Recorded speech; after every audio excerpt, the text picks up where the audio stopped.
Hello. Being from Boston, the bombing attacks that occurred at the city's marathon on April 15, 2013, really affected the entire state.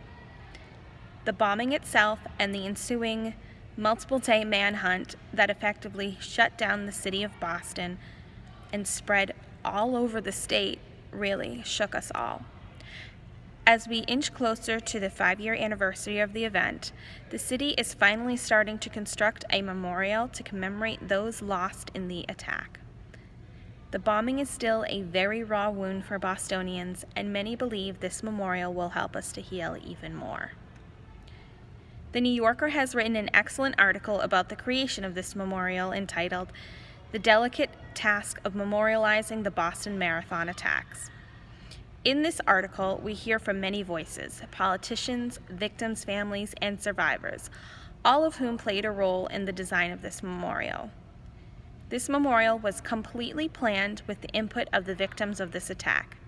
Mayor Marty Walsh, who is currently the mayor of Boston, was not the mayor when the attacks occurred, has been quoted as saying, quote, "It's up to the families and the victims and the survivors," end quote. And it is the victims who are leading the way in the development of the memorial. They even chose the artist, Pablo Eduardo, a sculptor from Gloucester, Massachusetts, who will create the first phase of the memorial, 2 obelisks that will mark the site of each bombing.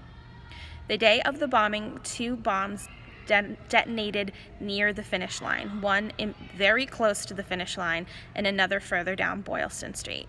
At these 2 bombing sites, 3 perished, 2 adult women and 1 male child, as well as over 250 people being maimed, hurt in some way.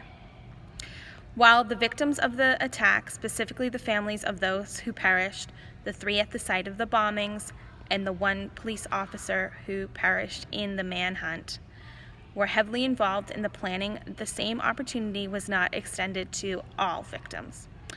Some victims have been very vocal about wanting a place to go and mourn, a symbol to show that Boston has not and will never forget the events of that day. The city has heard these critiques about the planning process and plans on opening up the planning of a larger memorial to the public, with public forums and including more victims. I think this is a very smart adjustment on the city's behalf.